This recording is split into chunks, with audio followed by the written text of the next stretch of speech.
Bonjour à tous et à toutes, ici Nicolas de Montréal, en direct de son jardin enneigé. On est lundi, il est presque 3 heures, c'est une journée assez sombre. On dirait vraiment que c'est la fin de la journée, on est en plein milieu de l'après-midi. J'ai beaucoup de travail aujourd'hui, mais c'est plaisant, tout va bien, j'ai l'esprit clair, je suis inspiré. Donc la vie est belle, franchement, c'est un beau début de semaine.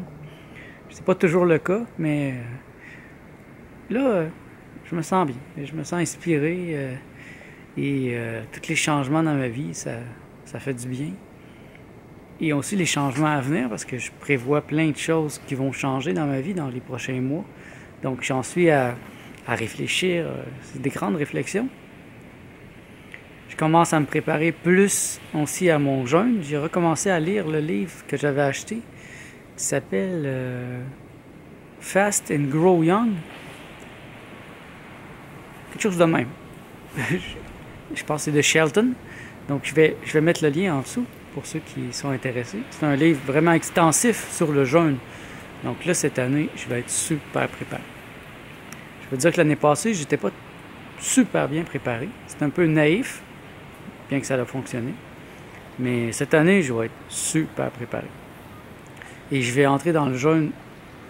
Ça paraîtra peut-être même pas, parce que de toute façon, je compte faire un jeûne de jus, une cure de jus 2 semaines avant. Donc, pendant 2 semaines, je vais juste prendre du jus.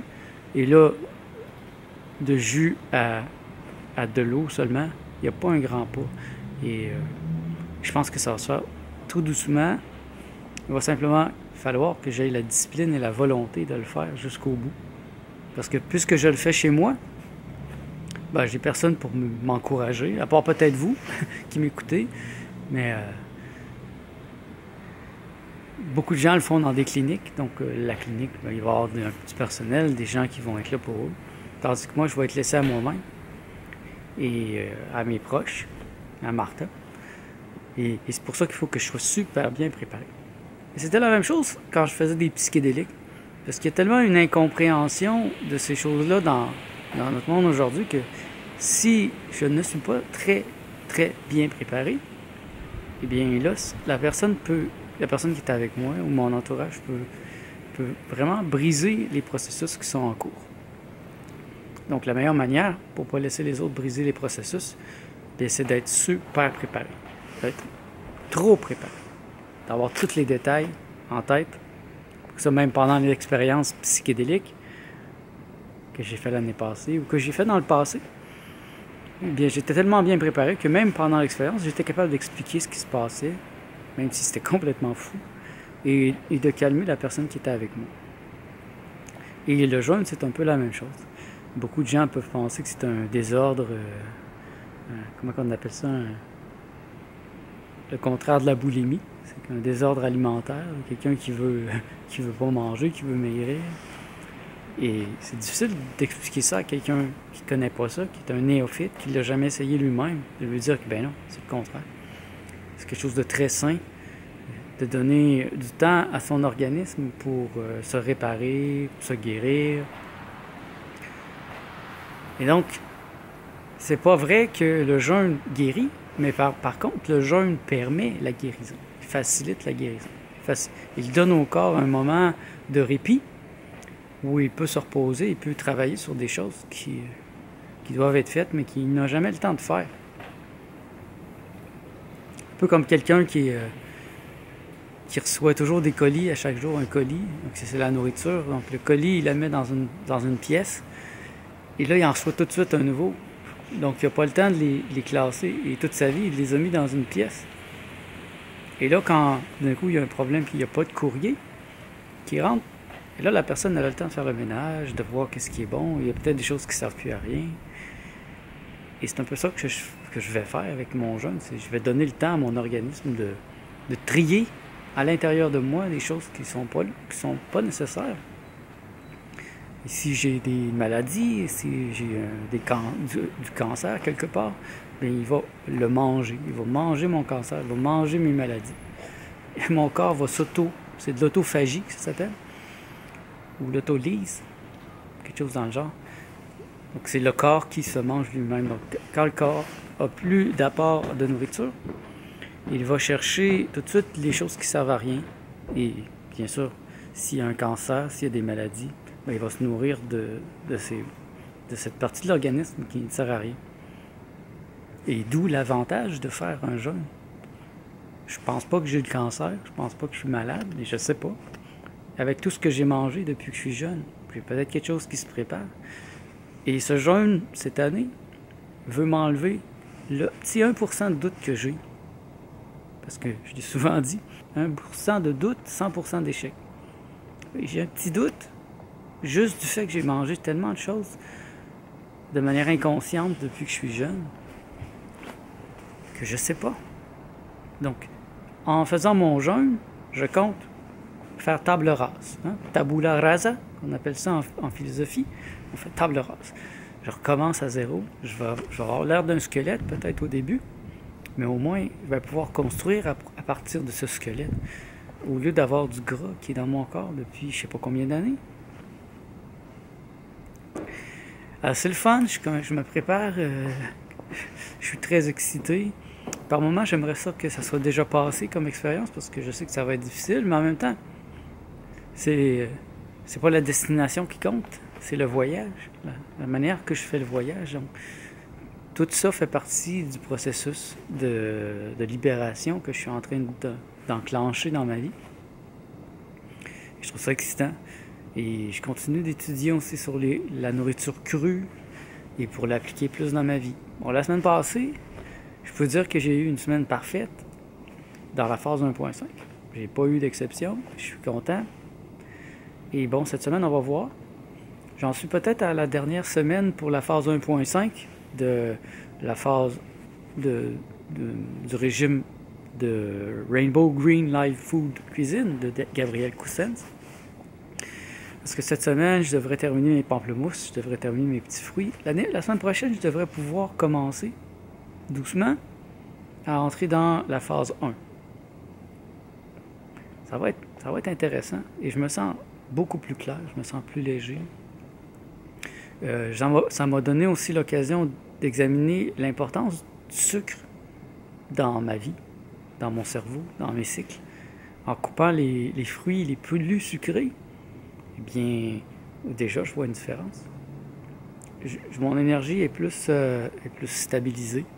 Parce que c'est sûr que si je mange 4 mangues, comme je faisais, ben ouf, c'est un gros morceau de sucre qui vient de rentrer dans mon corps. Si je mange un melon complet aussi. J'ai quand même l'intention de revenir vers ça après. Mon idéal demeure encore d'être un fruitarien. Je trouve qu'il y a quelque chose de beau dans ça. Et en même temps, manger des fruits, vous imaginez, c'est comme... Je mangerais juste des fruits. Je serais comme un enfant qui mange juste des fruits. Et sachant aussi que le concombre, l'avocat, les tomates sont des fruits, ben je peux quand même me faire des salades. Et ça exclut pas non plus d'avoir parfois des salades, des noix, des choses comme ça. Mais pour un fruitarien, c'est simplement que la majorité de ces protéines viennent des fruits. Et ça m'excite. Donc, je me vois retourner vers ça cet été. Donc, après mon jeûne, revenir vers un jeûne de jus, un jeûne à l'eau d'1 mois. Après ça, revenir vers le jeûne de jus là, pour la transition. Et après, revenir faire des fruits. Ça se digère tellement facilement. Puis c'est tellement bon. Donc, vous voyez, je commence déjà à préparer. Je suis déjà mentalement en train de préparer des 6 prochains mois au niveau alimentaire et probablement plus. Parce qu'après, j'aimerais me stabiliser à la phase 2, en fait, du Rainbow Green Life Food Cuisine.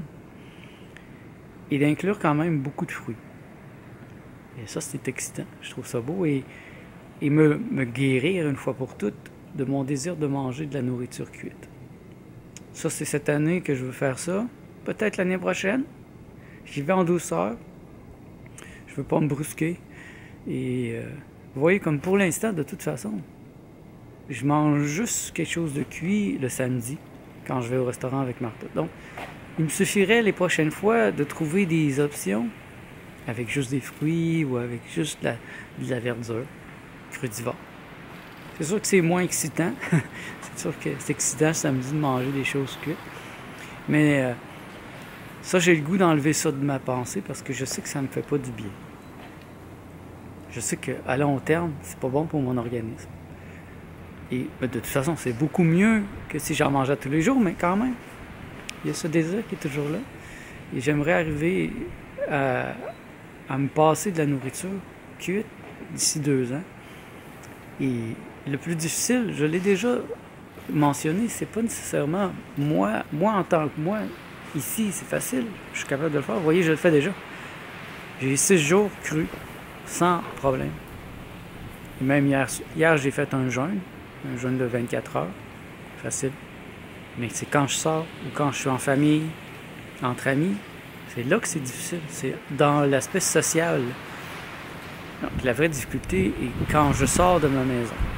Là, le défi est réel et c'est comme si je marchais dans une forêt avec presque rien à manger dans la forêt.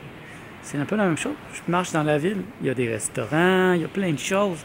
On a l'impression que c'est de la nourriture, mais c'est pas bon, c'est pas de la nourriture. Je fais pas trop confiance aux restaurants en général. Je trouve qu'ils mettent pas beaucoup d'attention dans les produits qu'ils utilisent. Parce qu'ils mangent peut-être pas eux-mêmes. Et c'est pour ça que j'ai choisi... On en est à choisir quelques restaurants à Montréal qui sont végétaliens et biologiques. On en a quelques-uns comme ça qu'on aime. On peut des fois aller dans des restaurants qui ne sont pas biologiques, comme Gusta, c'est tellement bon qu'on va y retourner. Mais éventuellement, il y a toujours cette petite voix qui me dit que c'est pas biologique, ils font pas totalement attention. Et toi, tu devrais faire totalement attention. Donc ça, c'est mon être qui me parle, qui me dit ça. Et s'il faut, ben j'irai à seulement quelques restaurants. Il y en a peut-être 5-6 que je connais, que j'ai essayé ici à Montréal, des restaurants biologiques. Mais c'est délicieux là-bas. C'est le fun parce que tu n'as pas à te casser la tête. Je sais que c'est bio et je sais que c'est vegan. Et si c'est bio et vegan, ben je sais que ces gens mettent beaucoup d'amour, beaucoup de bénédiction dans la nourriture qu'ils font. Ça, c'est important. Ah, je suis très inspiré. Comme vous voyez, l'inspiration, c'est comme une corde qui est attachée en avant, qui me tire vers le futur. Ça me donne le goût de vivre. Et je pense que quelqu'un qui veut pas vivre, qui est suicidaire, ben il n'y a pas cette corde-là. Cette corde qui la tire en avant.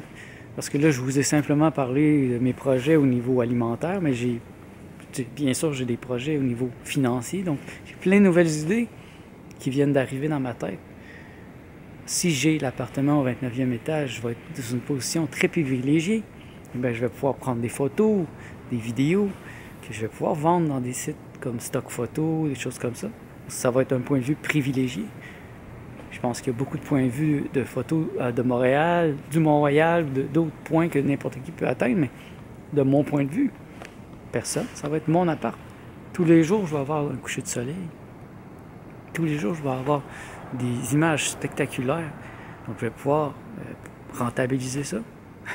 Et ça, c'est une idée que j'ai eue. Oui, j'ai plein d'idées de même que je veux développer cette année, de choses passives que je veux mettre sur Internet, que je peux vendre et qui vont faire de l'argent sans que j'aille à travailler. Pour qu'éventuellement, ça me donne plus de facilité pour travailler moins, puis payer mon nouvel appartement, qui va être pas mal plus cher.